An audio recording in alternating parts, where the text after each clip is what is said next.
Muito obrigada, Paulo Sande, por vires ao E se Falássemos da Europa. Eu sei que tu também gostas de falar da Europa. Os dois falámos muito da Europa quando tu eras diretor do Gabinete do Parlamento Europeu em Portugal e eu era chefe da representação. E hoje está a decorrer, neste momento, desde há uns meses, esta parte, a Conferência sobre o Futuro da Europa. A Conferência sobre o Futuro da Europa é sempre um momento de reflexão, como o nome indica, sobre o futuro da Europa. Quais são as tuas expectativas? O que é que achas que pode sair desta conferência, sobretudo num contexto novo com o qual a Europa é confrontada hoje? Muito obrigado, antes de mais, muito obrigado pelo teu convite, que é um convite não apenas me honra como me agrada, porque podemos, de alguma forma, enfim, já antes de começar a conversa, pôr um bocadinho aquilo que nós chamamos de escrita em dia, ou seja, falar um bocadinho de muitas coisas em comum que fizemos e de muitos tempos que tivemos nestas coisas europeias. E, portanto, é verdade, eu gosto muito da Europa. Costumo dizer que a Europa, para mim, mais do que uma profissão, mais do que uma carreira, mais do que tudo isso, é uma causa. É uma causa e é uma causa importante. E, portanto, tenho muito gosto nisso e, ainda por cima, neste teu podcast, em que já tens tanta gente de qualidade que, enfim, eu modestamente agradeço igualar-me a todos eles. E, em todo o caso, dizer-te que, em relação ao futuro da Europa, que há aqui um aspecto muito engraçado, é que o futuro da Europa, até na sua perspectiva, mudou no dia 24 de fevereiro. E isto é, de repente, estamos perante uma realidade nova. E mesmo nessa reflexão, essa realidade nova vai ter de ser incorporada. Que não estava na agenda quando a conferência foi lançada. E, portanto, há aqui uma mudança radical, porque tudo aquilo que está a acontecer, e nós não sabemos como é que isto vai evoluir, mas necessariamente vai mudar muita coisa. Vai até mudar o paradigma, vai até mudar uma realidade, se calhar global, nós não sabemos como. Não sabemos o que é que vai sair disto.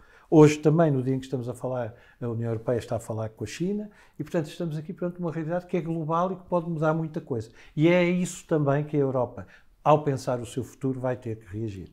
Isso, para mim, é óbvio. Não vale a pena pensar que podemos ignorar isto e que podemos voltar ao programa anterior, às perspectivas anteriores, às prioridades anteriores, a dupla transição, as questões mais de natureza mais... Têm que se manter na agenda, de qualquer forma. Continuarão na agenda, certo. Até porque algumas delas também podem ser resposta a isso. Certo. Vão continuar na agenda. Mas não são elas, deixaram de ser elas o foco. Ou melhor, não é bem isso.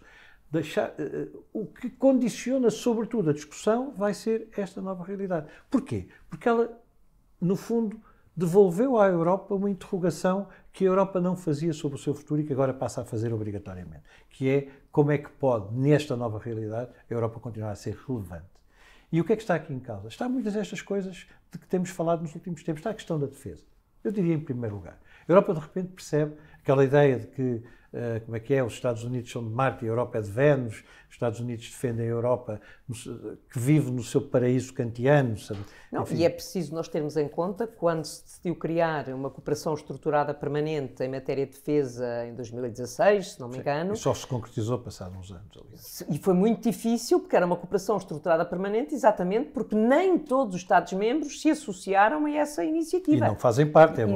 Parte, era muito orientada para a investigação, aquilo que se chama etc. uma cooperação reforçada. Exatamente. Portanto, a Europa continuava convencida, eu diria quase uma espécie de dolce far niente nessa matéria, de que podia continuar a confiar na NATO. A NATO continuaria a ser o seu braço armado e não era preciso fazer esforço. E depois houve, durante os anos, enfim, mais ou menos tempestuosos do Sr. Trump, enfim, uma grande pressão por parte dos Estados Unidos para que a Europa aumentasse os seus orçamentos militares. E a verdade é esta, é que neste momento essa consciência despertou. A Europa despertou para isso. Portanto, eu acho que na discussão sobre o futuro da Europa, essa questão tem que estar, eu diria, quase que em primeiro lugar. Depois, a segunda é uma questão, na minha opinião, também, e aqui enfim, eu diria quase que não há prioridades. Aqui temos, de facto, um plano geral e nesse plano geral temos que encaixar todas estas peças. Mas depois há aqui uma outra questão, que é a questão da dependência energética, que é uma questão económica, sobretudo, tem a ver com a energia, tem a ver com a economia, tem a ver com a dependência que a Europa tem no fundo... Tem a ver com a autonomia estratégica da União Europeia. Tem a ver com a autonomia estratégica. A autonomia estratégica é essa, que depois se prende com a questão económica propriamente dita, uma discussão que já vinha de trás, mas que vai ter que ser retomada sobre a capacidade, justamente a autonomia estratégica em termos económicos, a questão industrial, etc. E, portanto, essa questão vai ter que ser repensada, nomeadamente no que diz respeito, por exemplo, às questões de concorrência, etc. Portanto, há aqui muitas matérias nesse plano, no plano da economia e da autonomia estratégica da Europa, que vão ter de ser discutidas e vão ser discutidas certamente, porque são decisivas. Esta questão da China é muito engraçada porque, mais uma vez, entronca neste plano todo também. Isto é, com o que é que a Europa se confronta? Confronta-se com a necessidade de se tornar autónoma de quem? Da Rússia, em primeiro lugar, pelas questões da energia e da importação do gás natural, para todos os efeitos, alimenta 40% das necessidades energéticas da Europa e, portanto, em particular de alguns países como a Alemanha, das questões económicas e, por exemplo, da dependência enorme que tem dos produtos da China. A Europa é o maior cliente da China e, portanto, para todos os efeitos, a China também depende da Europa, portanto, estas interdependências também são relevantes. E depois há uma outra dimensão que eu acho que é a dimensão, até porque já agora a discussão sobre o futuro da Europa e este processo, esta convenção sobre o futuro da Europa é liderada por jovens. E é bom que seja. Portanto, são os jovens que discutem entre si tudo isto. E, portanto, eu acho que a questão digital, a questão do futuro, a questão da inovação é muito importante também aqui. E é uma resposta a muitos dos problemas que temos. E a Europa estava nessa via, não é? Portanto, eu acho que aí há uma dimensão também muito importante e há uma questão que é como é que a Europa pode ser competitiva e, neste caso, fazer frente aos seus concorrentes. Porque se não fizer frente aos seus concorrentes, perderá a competitividade necessariamente. Mas tu tens, por exemplo, a questão da autonomia estratégica. Em 2004, quando se dá o grande alargamento, no inverno seguinte, a Rússia aumentou significativamente os preços do gás, usando o gás como uma arma geopolítica, na medida em que os países da Europa Central dependiam completamente do abastecimento do gás e dependem do abastecimento do gás da Rússia. E lembras-te que, na sequência disso, na presidência britânica em 2005, se não me engano, a União Europeia, convém dizer na presidência britânica pela evolução da posição do próprio país, mas durante a presidência britânica os líderes europeus entenderam que se devia avançar em matéria de energia e se devia criar uma união para a energia, com 3 pilares, a questão da sustentabilidade, da eficiência, do abastecimento, da segurança, etc. Que nunca se concretizou verdadeiramente. Que se deram passos muito tenos, exatamente. Isto foi há 17 anos. Pois foi. Hoje estamos 17 anos depois e temos, em matéria de energia, temos 2 desafios fundamentais. Temos um desafio que é imediato, que é a questão dos preços da energia e do abastecimento dos cidadãos, das empresas e do que isso tem como consequência para as economias europeias, que ainda não é mensurável. E temos a questão de construir, de facto, uma autonomia estratégica, ou seja, como tu dizias, de não dependermos de um único fornecedor, a Rússia, mas de estarmos num mercado global com interdependências, porque essas interdependências nós não vamos nunca cortar, com interdependências com outras regiões e com outras economias. Olha, eu posso dizer uma coisa, eu posso dizer que, e agora vou inventar, que se o Putin tivesse atacado a Europa, atacado a Ucrânia, enfim, atacado a Europa para todos os efeitos, esta agressão, no princípio do inverno as coisas tinham sido muito mais complicadas para os europeus. Ele fez-lo na pior altura de todas, porque apesar de tudo já não havia, enfim, o inverno não foi muito inclemente. Era isso que eu ia dizer, a questão é que este inverno não foi o inverno tradicional. Mas é que estas questões do ponto de vista estratégico são muito importantes. Um ataque no início do inverno, ali por novembro, se tivesse sido inclemente, obviamente não foi. E também mais longe da primavera, porque na primavera há o gelo e normalmente todos aqueles caminhos por onde, em teoria, os tanques deviam ter passado, porque isso depois também é outro enigma, mas isso é outra questão, não é outro assunto. Mas em todo o caso, tudo isso, houve aqui vários erros estratégicos, mas que na minha opinião também tem a ver com outra questão, nomeadamente com as pessoas envolvidas, com os timings, com várias circunstâncias. Agora, uma coisa é certa, essa questão do gás é absolutamente decisiva, porque obviamente neste momento, com o calor a chegar, com o verão a chegar, etc., a Europa vai precisar menos disso e, portanto, sobretudo os países mais a leste, nomeadamente a Alemanha. E, portanto, é um tempo, apesar de tudo, de respiração. A questão é, essa questão da energia falhou porquê? Falhou, por exemplo, por causa das interligações, falhou por coisas desse género. E, portanto, agora a Europa tem a oportunidade, porque eu queria te propor essa palavra, substituir o desafio, sei lá, até pela oportunidade. Há uma oportunidade de fazer coisas que nunca fizemos, porque nunca nos apercebemos verdadeiramente da sua necessidade. Ou pelo menos negámos-la. Porque achámos que, pronto, ok, a defesa alguém nos defende, a energia vem da Rússia, até é mais barata e, ok, vamos fazer gasodutos. O problema da Rússia também é que nós temos sempre que olhar para os dois lados. E o problema da Rússia, em relação à dependência, a Europa tem que diversificar ao máximo. As importações do gás líquido não vão substituir o gás natural não chegam, não vale a pena. Portanto, nós podemos substituir os 40%... Não, e sobretudo com o déficit de interligações no espaço europeu. que não se resolve de um dia para o outro. Portugal, que é vítima dessa Portugal, ausência mas é uma grande oportunidade e eu espero e tenho a certeza que este governo e que os próximos anos vão ser de um forte apoio à posição espanhola, de uma frente mesmo unida, clara, Portugal-Espanha, para que isso aconteça, até porque a França já começou... Não, e foi muito importante a Cimeira de Roma, com Portugal, Espanha e a Itália e a Grécia, no sentido de criarem uma frente comum para o Conselho Europeu. Nessa matéria foi muito importante. Porque o Sul como sabes, tem outra... há ali reservas da França nas interligações e, de facto, encontrar mas a França já veio ceder, já veio suavizar a sua posição em relação a isso, e é decisiva, porque é a passagem dos Pirineus, era por razões ambientais, não sei o quê, portanto, tudo isso. Portanto, eu acho que, de facto, nós estamos aqui perante oportunidades. Oportunidade na defesa, oportunidade na questão da energia, oportunidade do ponto de vista estratégico em termos económicos. A Europa tem que se assumir como um poder. A Europa é um poder. Pode deixar de o ser rapidamente. Agora, tem aqui várias questões a resolver. É absolutamente extraordinário. Eu acho extraordinário. Quer dizer, e as pessoas, às vezes, não, só olhando com alguma distância para os factos, é que nós nos apercebemos, enfim, do extraordinário que eles são ou da ironia que contém. Nomeadamente, nós estamos a falar de 4 milhões de imigrantes ucranianos, de gente que foge da Ucrânia, que em 2 meses inundaram a Europa. Nós tivemos uma das maiores crises europeias há 7 anos, quando 1.200.000 imigrantes vieram da Síria. Exatamente. E fecharam-se as fronteiras e foi a zizania europeia, foi a divisão europeia. E tu, de repente, tens uma situação em que, com 4 milhões que entram derrompendo por todos os lados... 4 milhões até agora. Até agora. Até 10 milhões. O que é que isto quer dizer da Europa? Quer dizer uma coisa muito simples, é que a Europa tem muito mais capacidade do que aquilo que pensa, se quiser tê-la. Há bocadinho, antes de começarmos a nossa conversa, falávamos de amigos teus polacos que recebem famílias e tudo isso funciona de uma forma quase harmoniosa. O que quer dizer que, de facto, na Europa há um sentimento de comunidade muito mais arraigado e muito mais importante do que muitas vezes as pessoas que olham para a Europa com desconfiança, aquela coisa do euroceticismo, tudo isso, conseguem ver. Não, mas isso é uma questão muito interessante, porque agora temos o Orbán de fora, temos a Hungria, de certa forma, fora desta dinâmica. E mesmo assim, com uma posição claramente fora desta dinâmica, mas procurando não ser muito vocal. Não está a ser. Está a evitar manifestar, que a sua posição seja muito visível.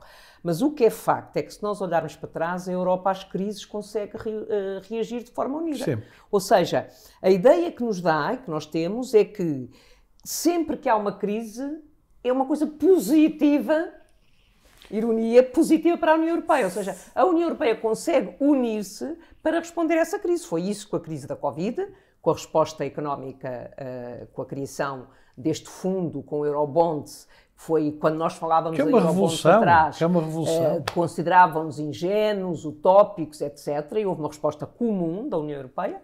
E temos agora relativamente à Ucrânia.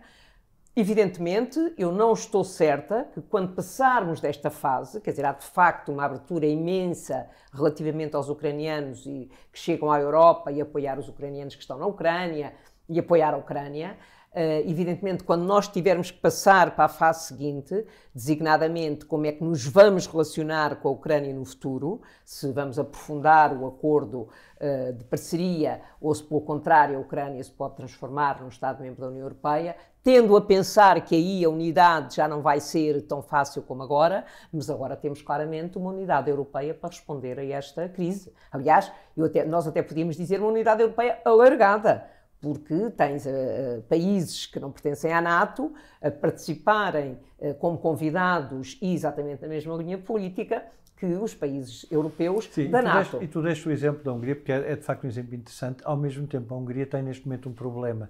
É que a Hungria está fora deste processo, ou pelo menos aparentemente, mas não vocaliza e não assume essa posição, porque enquanto a Hungria, na sua anterior querela, que se vai manter, obviamente, com a União Europeia por causa do Estado de Direito e essas coisas, tinha, no fundo, aqui parceiros. E agora não tem, porque a própria Polónia está noutra posição. Até os três países de Visegrado, que neste momento os 4 países de Visegrado são presididos pela Hungria, se recusaram a participar na reunião. Exatamente. E, portanto, eu acho que nitidamente há uma mudança, que essa mudança é uma mudança que não é. Não, eu estou de acordo, quer dizer, não sabemos quanto tempo é que isto vai durar, não sabemos, é muito difícil, porque estas coisas mudam muito rapidamente. E depois, com as pressões e os interesses que cada um tem, as coisas vão mudando e, sobretudo, ao sabor das eleições. Porque se há uma coisa que as democracias têm, é aquele grande incómodo que muita gente se queixa, são as eleições, e, portanto, as pessoas, de facto, muitas vezes gerem o seu. Aliás, que é o que está a fazer o Macron, não é? E, portanto, isso é inevitável. Aliás, lembras-te, quando nós tínhamos aqui responsabilidades nestas casas, que um dos elementos importantes para a nossa estratégia de comunicação era o calendário eleitoral. E o calendário eleitoral era uma dor de cabeça quando a gente chegava a essa altura. Exatamente, e nós sabíamos quais eram os limites. Mas já agora deixa-me colocar uma questão que eu penso que também não é uma questão secundária, que é o facto, a França teve sempre na União Europeia uma posição mais avançada em matéria de política de defesa, ou seja, queria que andássemos mais depressa e uma posição mais forte. A França, neste momento, preside ao Conselho de Ministros da União Europeia. Portanto, desse ponto de vista, também há um contexto favorável a que se possa, porque se deve, porque é preciso, avançar em matéria de política de defesa. Mas a França tem um problema, é que este seu mandato de 6 meses, que é sempre um problema, depois tem, enfim, tem eleições rapidamente. Eleições decisivas, agora em abril já, e, portanto, está muito condicionada por isso. Agora, é verdade que a França é um motor nisso, como tem sido um motor noutras coisas, e depois a questão é saber como é que com a Alemanha essa relação se... Em termos químicos, como é que isso se concretiza? Exato. O que é que dá? Designadamente na política industrial, que foi sempre... A política industrial é muito importante por causa dos campeões europeus, que aliás foram Exatamente. propostos, como sabemos, começaram por ser primeiro pelo ministro francês. E, portanto, depois a Alemanha hesitou e, portanto, isto tem andado para trás e para a frente. Mas a questão dos campeões europeus é muito importante. Tem a ver, por exemplo, com a relação com a China também. A Europa deve constituir a sua própria capacidade em termos industriais, em termos económicos. E como é que faz isso? Por exemplo, uma das questões hoje muito debatidas, é uma das áreas onde eu mais trabalho, é a área da concorrência. Portanto, será que a política de concorrência europeia tem de mudar para acomodar esse tipo de preocupações e como é que isso se faz? E, portanto, tudo isto são questões que são europeias. Acho que não se pode perder nunca de vista. Portanto, a dupla transição, óbvia, não é? Portanto, futuro da Europa. Sim. A dupla transição. A defesa, muito importante. A questão energética, económica e esta questão da autonomia estratégica da Europa em termos económicos é muito, muito, muito decisiva. Mas a Europa não pode perder nunca de vista a questão da democracia, dos valores. Porque essa é a sua marca distintiva. Margarida, a marca distintiva da nossa União Europeia, o tal projeto que eu gosto muito e tu também, é um projeto de democracia, é um projeto de defesa das pessoas, é um projeto de defesa de uma coisa crucial que é a liberdade. Quer dizer, eu tenho muita dificuldade, e agora pessoalmente até, quer dizer, eu tenho muita dificuldade em perceber quando as pessoas não valorizam suficientemente o maior bem que nós, na vida em sociedade, podemos ter. Porque isso é um adquirido. Porque é um adquirido, exatamente, perfeito. Só que não é definitivo. Só que não é, e é frágil. E é frágil, a qualquer momento tu perdes isso. E tu vês isso. Aliás, nós perdemos isso durante 2 anos. Nós perdemos a liberdade durante 2 anos. O Covid tirou-nos a liberdade circular, a liberdade de andar na rua. Ainda hoje andamos de máscara, a pôr máscaras e tirar máscaras. Eu já tenho as orelhas em banda com tanta máscara. Quer dizer, de facto, é um problema. São pequenas coisas que nos parecem nunca vão acontecer e de repente mudam tudo. Portanto, nós temos que defender de forma muito mais, se quiseres, vigorosa, muito mais assertiva e até antecipatória aquilo que são os nossos grandes benefícios. Aquilo que nós estamos a assistir repara, o que está a acontecer na Ucrânia, eu não posso já agora deixar de falar disso muito rapidamente, só para dizer o seguinte. O que está a acontecer na Ucrânia é uma discussão sobre o futuro do mundo. O futuro do mundo. Sim. Que, aliás, é o que o Putin diz. O grande argumento do Vladimir Putin estou aqui, no fundo, tentando chamar a China a essa discussão, acabar com o predomínio do Ocidente. As normas do Ocidente, os valores do Ocidente, tudo isso acabou. A partir de agora há um mundo novo. O mundo dele, o mundo que ele preconiza e o mundo que ele idealiza, é o mundo euroasiático, o eurasianismo do Dugin, do seu principal ideólogo, segundo muita gente diz, e é verdade. O que é que ele quer? Quer, no fundo, dominar a Europa e a Ásia, sendo a Rússia o motor. Só que eu não estou a ver a China a deixar, mas isso é outro problema. Mas depois há uma outra dimensão, que é a dimensão asiática e o duopólio China-Índia. E o duopólio China-Índia é a alternativa a essa lógica. E depois há a terceira dimensão, que é a nossa visão da vida, que é uma visão baseada na democracia, nos valores, etc. E aquela ideia da Europa e do Ocidente, de que resolvia o problema das autocracias, das ditaduras, da falta de liberdade, com o comércio e com a economia, feneceu. Acabou. Nós não podemos continuar a pensar. Isso não aconteceu. Não é suficiente. Não é suficiente. Que não é suficiente. Podemos chegar lá. Continua a ser um instrumento. Podemos chegar lá, mas não é mas suficiente. não é suficiente. Estou de acordo contigo. E, portanto, esse é um desafio também, e a Europa não pode nunca ceder aí. E depois há a questão dos refugiados e dos imigrantes. Porque o grande problema da Europa neste momento continua a ser, e é cada vez mais, aliás, a demografia. Eu estou convencido que as questões, por exemplo, agora este surto inflacionista, não é? Esta crise que estamos a antecipar e que vai acontecer necessariamente, é muito provocada pela guerra, mas que de alguma maneira já estava a ser prevista. Sim, a questão energética, os preços da energia estavam a aumentar antes da guerra. Já estavam a aumentar antes da guerra. Portanto. E Portugal tem uma dependência muito baixa, comparando com os restantes Estados-membros da União Europeia, relativamente à Rússia. Tem uma autonomia energética. Nós, nesse aspecto, fizemos um bom trabalho. Fizemos um bom trabalho. Agora, verdadeiramente, a Europa tem aqui, repito, e eu gostava já agora desta nossa conversa de deixar a palavra oportunidade. Porque acho que é isso, fundamentalmente, que também estou de acordo contigo. É? Oportunidade, e também já conhecemos que a União Europeia sabe reagir e reage positivamente com as oportunidades, as dificuldades que se transformam em oportunidades. Sabes o que é que a União Europeia tem, porque quando nós olhamos para a história da União Europeia, os grandes progressos, digamos, para usar uma expressão tão conhecida noutras bandas, os grandes saltos em frente foram na sequência de crises. Depois demos passos para trás, mas damos saltos. Olha, para usar a tua expressão, damos saltos em frente e passinhos para trás. A expressão salto em frente não é minha. Eu sei que não é, do Mao Tse Tung. Não, mas sim. Deixa-me só dizer-te uma coisa que eu acho muito interessante, enfim, uma reflexão sobre isto. O que o Putin conseguiu com este ataque foi fazer 3 coisas notáveis. Primeira coisa de todas foi unir a Europa.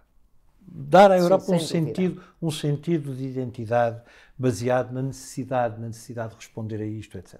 Segundo, conseguiu reforçar ou religar ou relançar os laços entre a Europa e os Estados Unidos. Conseguiu recriar uma União que estava muito fragilizada pelos 4 anos da administração Trump. E, em terceiro lugar, conseguiu criar uma identidade que era, apesar de tudo, mais ou menos vaga, que é a identidade ucraniana. Os ucranianos, de repente, sentem-se ucranianos. Nós sabemos da história, faz parte de todas as leituras e de todos os conhecimentos que nós temos, sabemos da história que uma identidade se forja, em particular na guerra contra alguém, na luta contra a agressão, na defesa contra uma ameaça. O ser humano começou-se a agregar por defesa, para se defender, não começou por outras coisas.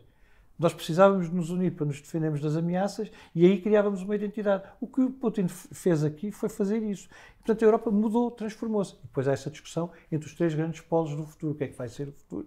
Vai ser um mundo globalizado ou menos globalizado? Vai ser um mundo a continuar, no fundo, a seguir, digamos assim, esta espécie de exemplo europeu e ocidental da democracia, dos direitos humanos, do Estado de Direito, do primado da lei, e dos direitos humanos, já disse, ou então vai ser um mundo muito mais centrado na Ásia, provavelmente vai ser. Eu julgo que foi, já agora, só para terminar, só para terminar, depois tu, mas só para te dizer o seguinte, eu julgo que Xi Jinping terá dito a Angela Merkel, lembro de ler isso há pouco tempo, mas confesso que não tenho a certeza, não quero enganar ninguém, mas terá dito qualquer coisa do género. Nós, a China, nós dominámos o mundo e fomos a maior economia do mundo durante 1500 anos. Depois tivemos ali uma distração durante 300 e 400, mas já estamos a voltar. E, portanto, é esse também o grande desafio que a Europa tem que resolver. Eu acho que é fundamental para a União Europeia e foi um conceito, e não só um conceito, um princípio que foi interrompido, de facto, durante a administração de Trump, é o multilateralismo. Ou seja, nós não vamos travar a globalização, isso para mim é claro. É por isso que a União Europeia precisa ter uma autonomia estratégica, mas num contexto global, e assente claramente no multilateralismo. Dizer, e o multilateralismo é outra forma de conseguir... É inevitável, Margarida, é inevitável. Eu acho que uma coisa é nós acharmos que podemos ser mais nacionalistas, mais virados para dentro, ter regimes mais... funcionar mais na proximidade. Outra coisa é negarmos uma realidade que é absolutamente evidente e que decorre do quê? Há uma coisa extraordinária, se nós pensarmos bem. A velocidade a que os eventos se sucedem acelera. Tem sido cada vez maior. Nós estamos cada vez mais a ter menos tempo para responder às coisas que nos acontecem. Já reparaste? Sim, sim. As coisas acontecem-nos a uma velocidade que nós nem temos tempo de responder. Quer dizer, foi a pandemia, já agora é a guerra, depois de repente há uma chapada do Will Smith e para tudo, e agora voltamos à guerra e amanhã temos outra coisa qualquer. E tudo isto cria uma enorme tensão na resposta que nós conseguimos dar às coisas. Porque não é fácil dar respostas rápidas. Durante muitos séculos as coisas aconteciam lentamente. A Revolução Industrial estendeu-se por 150 anos. Ou agora é um dia, estou a exagerar, mas é uma semana, é um mês e de repente há uma mudança e já estamos noutra. E eu acho isso extraordinário. E esse é o grande desafio também dos nossos dias. E por isso é que precisamos da gente nova para discutir o futuro da Europa e não de um velho jarreta como eu. Muito obrigada, Paulo. Muito obrigada por ter estado no podcast E se Falássemos da Europa.